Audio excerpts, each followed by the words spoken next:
Hello everybody, this is ManuS and welcome to another MTG Arena Contenders video series here on my channel.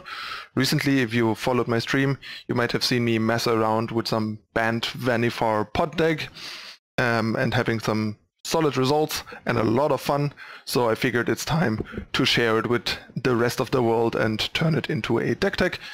So yeah, before we get started, you know the drill. If you're new to the channel, hit the subscribe button down below, turn on notification icon to not miss out on future content, and please consider whitelisting YouTube on your adblock to help support the free content.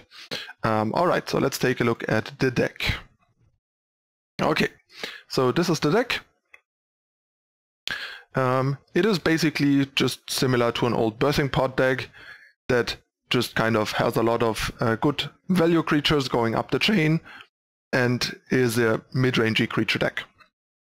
Let's take a look at the creature base. So we have 8 mana dogs, 4 Llanowar Elves and 4 Druids. Druids help a bit with the heavier mana cost in some cases, thanks to being able to produce more than green mana, and also turn into a potential threat or blocker later. With the Adapt 3/5 also is a critical size, so it survives finality against Sultai, for example. And it can also just ramp you into some big stuff. At some point I had Cresses, which obviously made the Adapt a bit more relevant, but currently I don't have any Cresses because I just kind of couldn't really fit them and felt like I needed other stuff more, but that's still something that could be up for debate. Then we have for Tithe Taker, that's like the other 2-drop of choice for me, since it helps against like more controlling decks, especially Esper with sweepers, so we get the 1/1 back. It also works reasonably well with Vannifar, because if you sack it, you get a 1/1 token and can go up the chain to 3. And against decks like Mono Blue, for example, the ability is pretty relevant, so it just does a bunch of nice things. It also trades 2 for 1 pretty well against, say, White Winnie. So it just does a bunch of nice things, basically, and even helps a bit against Nexus with their like root snares and stuff, or like sabotages. And yeah, the mana dogs just help us accelerate into turn 3 Vannifar, which is pretty important, or even Llanowar Elves lets us do like turn 2 Bugler, which is great. Speaking of Bugler 3-drops, Bugler is like the premium 3-drop for the deck, I think. 3 toughness makes for a decent blocker against White Winnie and Mono Red. Vigilance lets us get in a bit for chip shot damage where we can, without leaving down our defenses. And yeah, Bugler finds like most of the creatures in the deck. It can find a creature with power 2 or less, and we have 4, 8, 12, 16, 20, 24, 25, 26 at the moment. So that is a lot, so basically 25 other than the 1 Bugler that we are triggering. And yeah, it also helps us find one of our key cards, Prime Speaker Vannifar, which is great. So yeah, Bugler is amazing. I've seen some people messing around with decks like this that only had like 2 Bugler, and I don't get why. The card is just amazing. It's card advantage, it helps us go up the chain for free, and it helps us find our key cards. Then we have 3 Deputy of Detention. I'm not 100% sure what the right number is. I think you want at least 1 or 2, and could want up to 4. I couldn't really fit more than 3 right now. And I'm also not sure if the 3rd is better than something else, but I wanted to have some kind of interaction that still works with Vannifar and Bugler and is kind of a free roll, rather than just running like actual removal like Baffling End or Conclave Tribunal. Because against decks, for example, that Baffling End is good. We are fairly good with our like other game plan, and we have the Baffling Ends in the board to help keep parity once they get to sideboarding. So yeah, I just don't see the need for narrow cards like Baffling End in the main deck. And Deputy is very flexible. It's a bit fragile, but we have 2 Shalai, so sometimes the opponent can't even target it and needs like 2 removal because they gotta get rid of Shalai first. And we can also sometimes like make it bigger than 3 toughness with Trostani or Shalai's ability. making it further harder for the opponent to kill Deputy for certain decks. Then we have one Knight of Autumn. I think the card is narrower than, say, Deputy, which is why I rather only have one.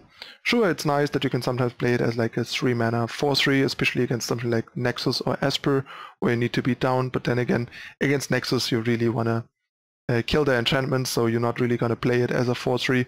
Against Esper, that's more relevant.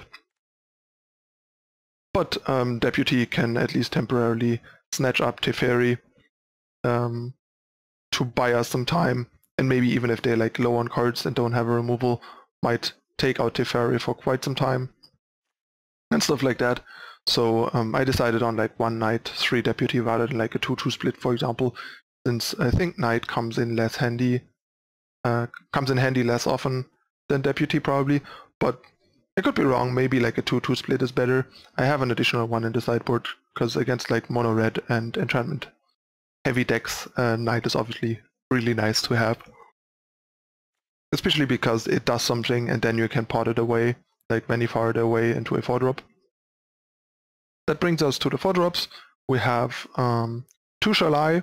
Shalai is actually pretty great here. It kind of does what Gavany Township does in like old modern pot decks. It lets us make all our small dogs bigger and turn them into threats.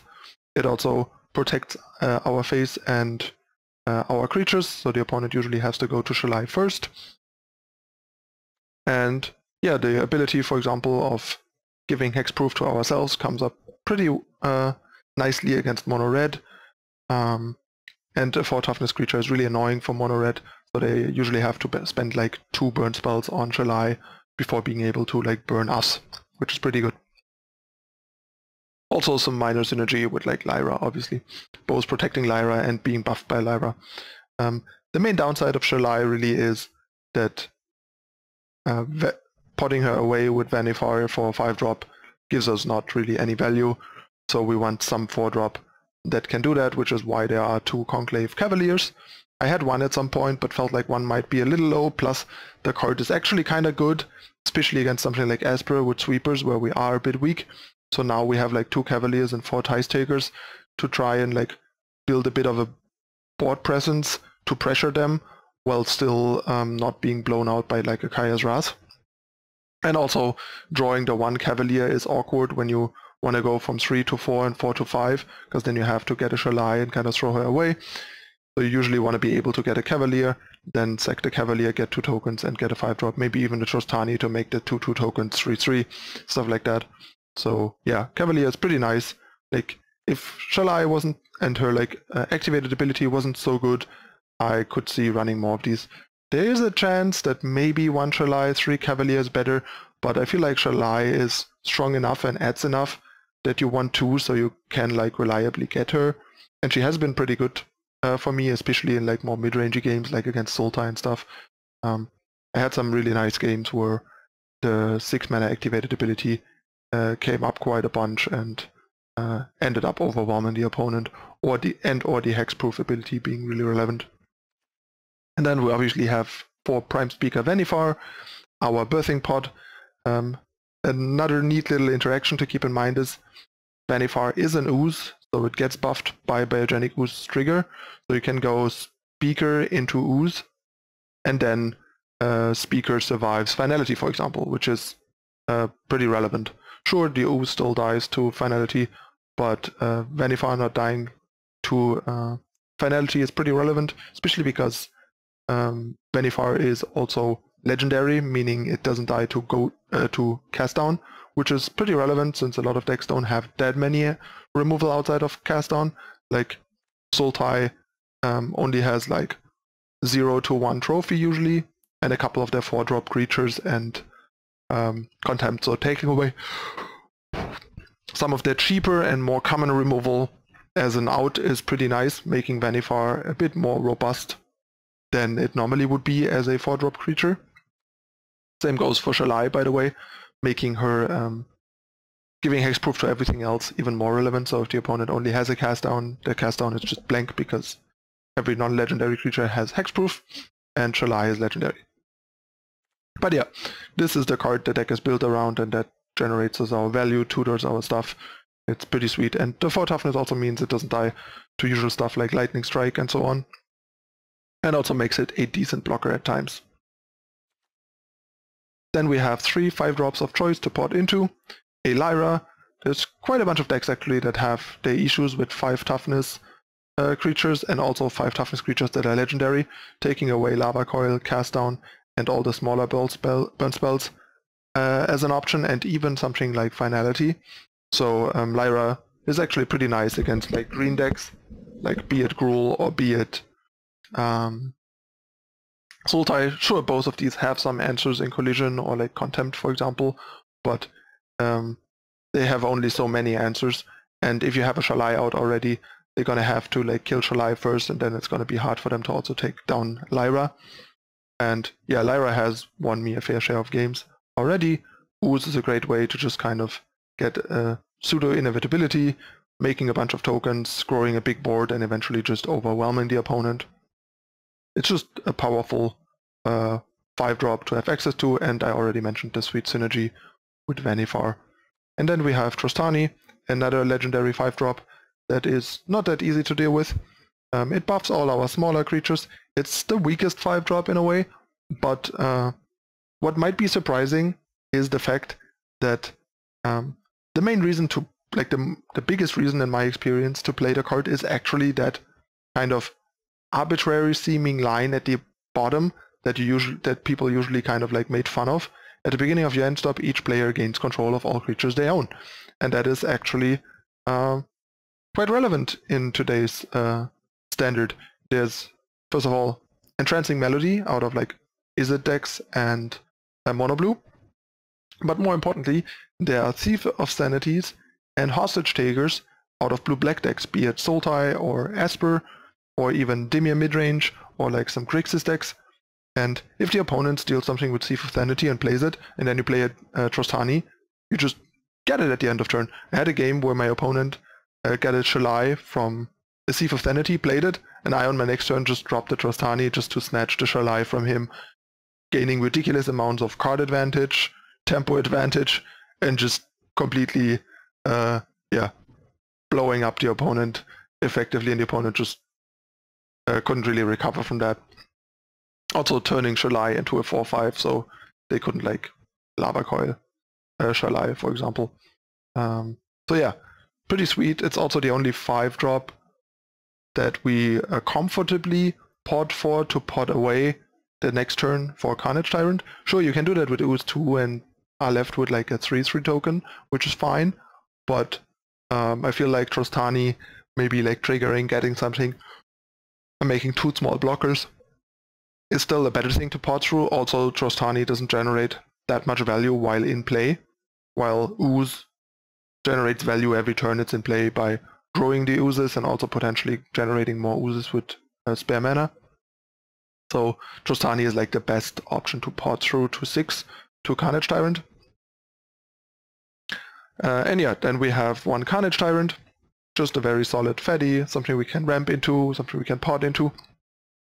Honestly, I'm not 100% sure how good it is. Like, it seems like an easy and obvious inclusion, but so far I haven't really used it too much and have a hard time telling how good it actually is in the deck and how necessary. But for now I want to keep it. But it is possible that it should just be something else. I'm not 100% sure.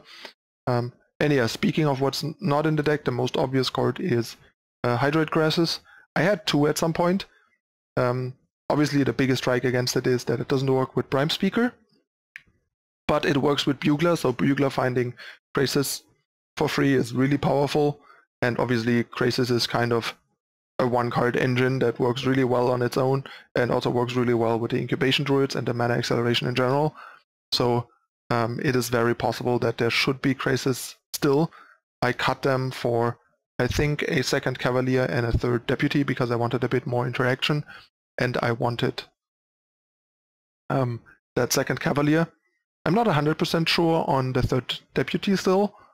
Probably 1/2, so you can guaranteed fetch 1, but the 3rd one might just be not worth it given how high variance the card can be.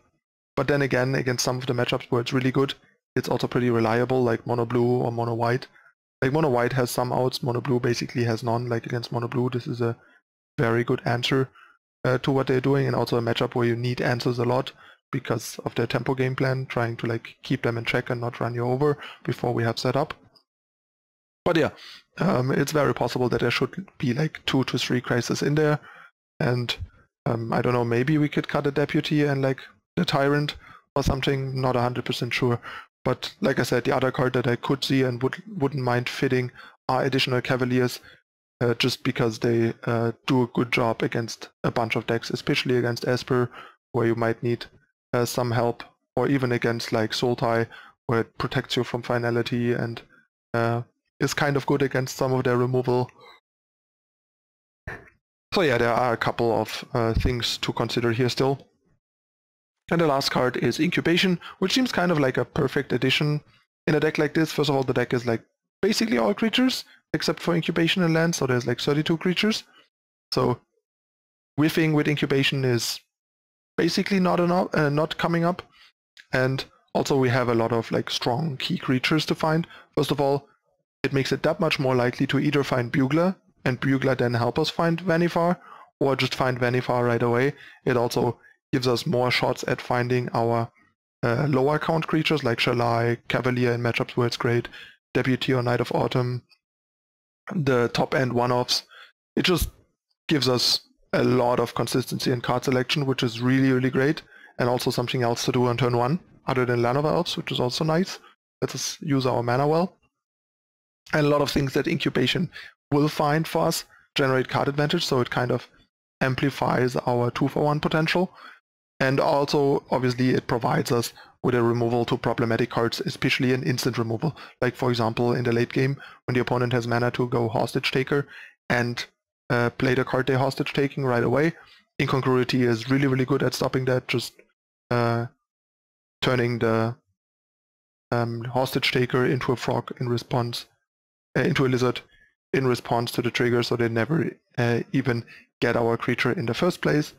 It also does the same to like big crises, post-board Lyras out of control decks, yada yada yada. There's a ton of things Incongruity can do here as an alternate mode for the deck, which is really, really nice. It's just a great like multi-purpose card in the deck in so many ways, and yeah, ups the consistency a lot, because the deck is obviously best when it has Vannifar, and having 4 Incubation and 4 Bugler and 4 Vannifar makes the chance really, really high to reliably have one and even get a second one if they kill the first one, which is great, since the first one isn't even that easy to kill, and if they kill that, they might have a hard time killing a second, in my experience.